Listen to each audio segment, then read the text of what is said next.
సార్వత్రిక ఎన్నికల ప్రచారం తుది దశకు చేరుకుంటున్న తరుణంలో ప్రధాన పార్టీలు ప్రచారాన్ని ముమ్మరం చేశాయి.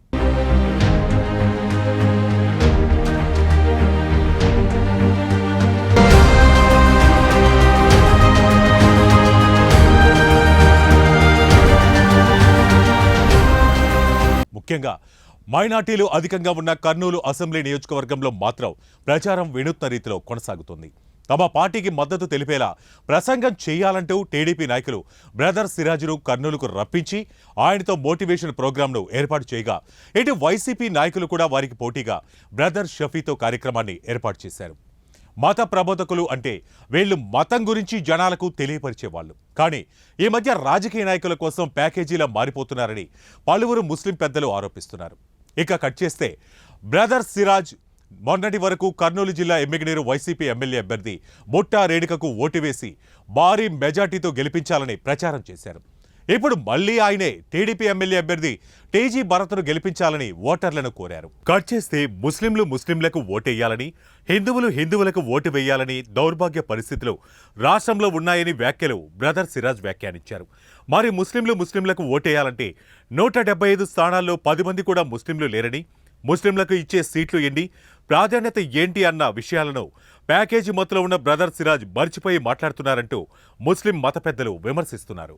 సిరాజ్ ప్రసంగాన్ని చూసిన వైసీపీ నాయకులు మీకంటే మేము ఏం తక్కువ లేము అనే ధోరణితో బ్రదర్ షఫీని రంగంలోకి దించారు.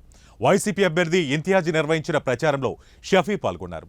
రాజకీయాల్లో ఉన్నత విద్యావంతులను ఆదరించాల్సినటువంటి అవసరం ఎంతైనా ఉందని షఫీ తెలిపారు. చదువుకున్న వ్యక్తి నాయకుడైతే ప్రజలకు మేలు జరుగుతుందన్నారు. మన యొక్క లీడర్ ఎంత ఇంటలెక్చువల్ గా ఆలోచిస్తే, ఎంత మంచిగా ఆలోచిస్తే, ఎంత దూరదృష్టి ఉంటే, ఎంత సామాజిక స్పృహ మరియు సేవ చేసేటటువంటి భావన ఉంటే అంత రిజల్ట్ మనకు వస్తుంది. మన పిల్లల భవిష్యత్తు, మన భవిష్యత్తు మొత్తం కూడా మన లీడర్ పై ఆధారపడి ఉన్నప్పుడు మనం ఎలాంటి లీడర్ని ఎన్నుకుంటున్నాం అన్న విషయాన్ని మనం ఒక్కసారి ఆలోచించాలి. ఈరోజు ముస్లిం సమాజంలోని మహిళలు పెద్ద సంఖ్యలో ఇక్కడ ఉన్నారు, ముస్లిం పురుషులు కూడా ఉన్నారు. మన ఈ సమస్యల నుండి మనం బయటపడాలంటే ప్రజాస్వామ్యంలో ఓటే మన ఆయుధం. ఓటు అనేది మన దేశ రాష్ట్ర భవిష్యత్తుని మార్చుతుంది. ఆ మార్చేటటువంటి పవర్ అనేది ఓటుకు ఉంది అన్న విషయాన్ని మనం మర్చిపోకూడదు. ఈ ఆంధ్రప్రదేశ్లో, మన ఈ తెలుగు రాష్ట్రాలలో దౌర్భాగ్యం, దురదృష్టకరం ఏంటంటే ఎలక్షన్ రాగానే ముస్లింలకే ఓటేయాలి, హిందువులకే ఓటేయాలి అనేటటువంటి ఏదైతే పైశాచికత్వం ఉందో దాని నుండి మనం బయటకు వచ్చేసి మనం ఓటు వేయాలి మానవత్వానికి, మనం ఓటు వేయాలి మంచి వ్యక్తికి, మనం ఓటు వేయాలి డెవలప్మెంట్కి, మనం ఓటు వేయాలి మనతో పాటు ఉండి నడిచేవాడికి, మనం ఓటు వేయాలి మన అవసరాల్లో నిలబడేవాడికి, మనం ఓటు వేయాలి ఎవరైతే వెంటనే స్పందించి మన సమస్యని దూరం చేస్తారో. ఏ విధంగానైతే 2 సంవత్సరాల నుండి టీజీ భరత్ గారు, ఆయనతో 2 సంవత్సరాల నుండి నాకు మంచి పరిచయాలు ఉన్నాయి. దాదాపుగా ఆయన ఇంట్లో ఒక 2 టైమ్స్ నేను భోజనం కూడా చేయడం జరిగింది. ఒక మంచి మనస్తత్వాన్ని, మంచి వ్యక్తిని నేను చూశాను. కాబట్టి ఈ రోజు ఈ కార్యక్రమానికి, ఈ ప్రోగ్రాంకి నేను వచ్చాను.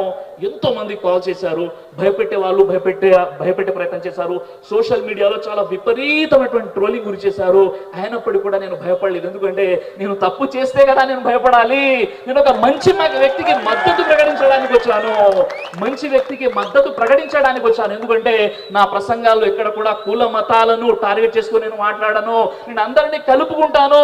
భిన్నత్వంలో ఏకత్వం, ఇదే మన దేశ ఔన్నత్యం. మరి అలాంటప్పుడు ఎలక్షన్స్ కంటే ముందు భాయిగా ఉండి ఎలక్షన్ రాగానే భవని అనుకోవడం ఏదైనా మంచిదంటారా?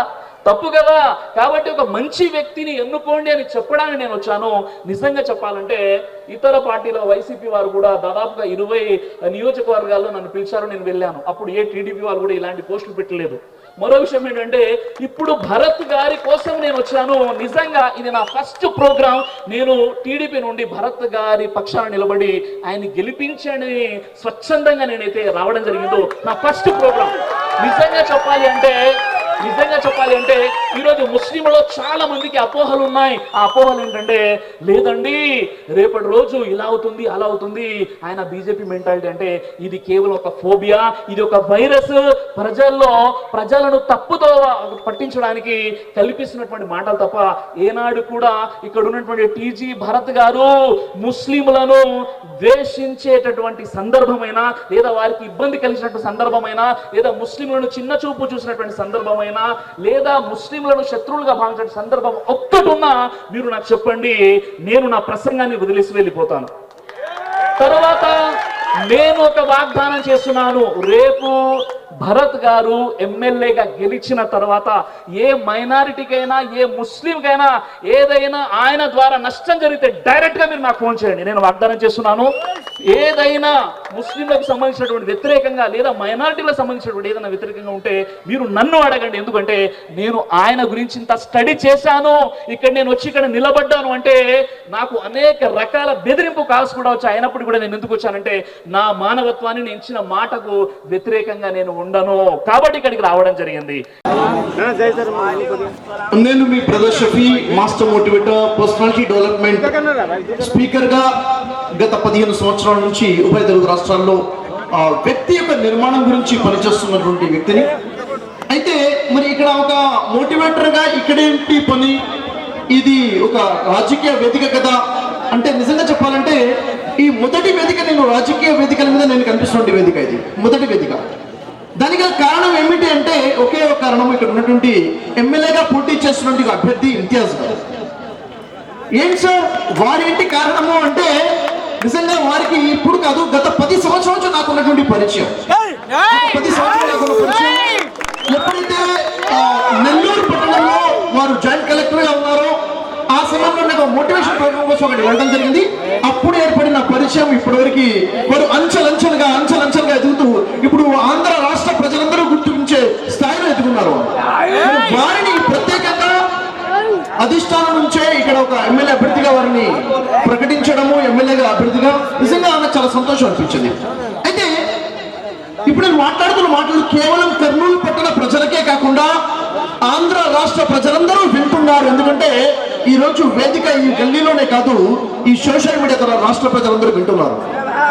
ఇక కేవలం 2 రోజులు మిగిలి ఉన్న ఎలక్షన్స్ కోసం మరి ఇలాంటి తరుణంలో మన ఆలోచన ఎలా ఉండాలి, ఒక ఎడ్యుకేటెడ్ పర్సన్ ఆలోచన ఎలా ఉండాలి, ఒక యువత ఆలోచన ఎలా ఉండాలి, సగటు పౌరుల ఆలోచన ఎలా ఉండాలని నేను కొన్ని విషయాలు మాట్లాడదలుచుకున్నాను.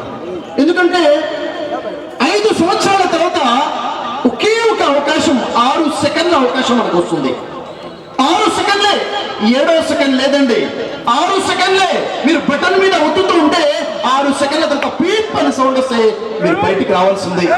6 సెకండ్లో రాబోయే 5 సంవత్సరాల భవిష్యత్తు నిర్ణయించుకోబోతున్నటువంటి అవకాశం 5 సంవత్సరాల తర్వాత లభించింది. మరి దీన్ని ఎలా వినియోగించుకోవాలి అన్న పెద్ద ప్రశ్న.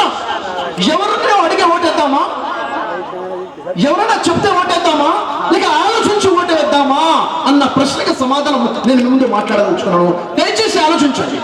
ఇప్పటివరకు అనేక సార్లు ఓట్లు వేస్తుంటారు, కానీ ఈసారి ఆలోచించి ఓటేద్దాం. అసలు చూడండి, ఒకసారి ఆలోచిద్దాం. మన భారతదేశంలో ఏవైతే వనరులు ఉన్నాయో, మానవ వనరులైనా సహజ వనరులైనా ప్రభుత్వ వనరులైనా ఏవైతే వనరులు ఉన్నాయో, రిసోర్సెస్ ఉన్నాయో, పూర్తి ప్రపంచంలో సూపర్ పవర్ గా ఎదిగే శక్తి ఉన్న దేశం భారతదేశం. పూర్తి ప్రపంచంలో సూపర్ పవర్ గా మార్చుకోవచ్చు భారతదేశాన్ని. కానీ ఎందుకు మార్చుకోలేకపోయాం? మనకన్నా ముందే సింగపూర్ డెవలప్ అయింది, మలేషియా డెవలప్ అయింది, చైనా వెనుకబడిన దేశం డెవలప్ అయింది.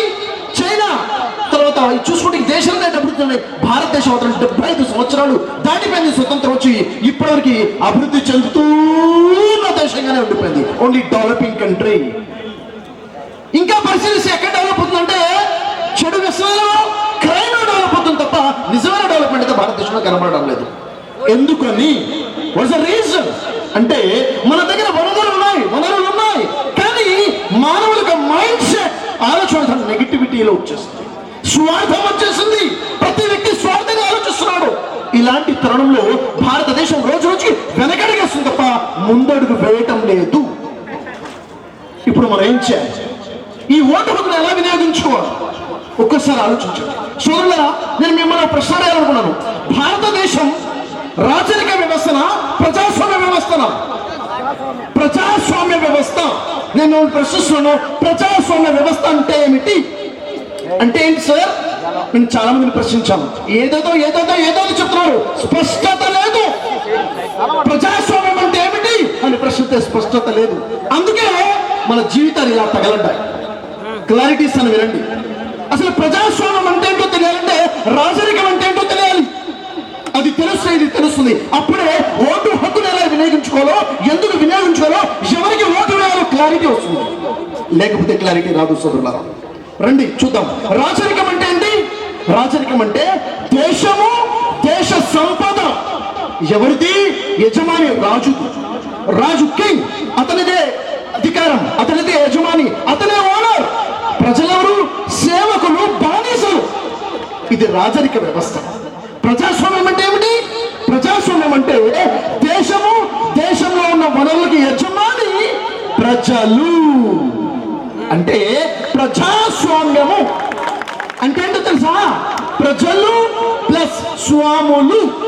ప్రజలే స్వాములు అంటే. ఈ పరిణామాలతో సిరాజ్, షఫీ ఇరువురు మత ప్రబోధకులు అనే ఒక ముద్ర వేసుకున్నారు.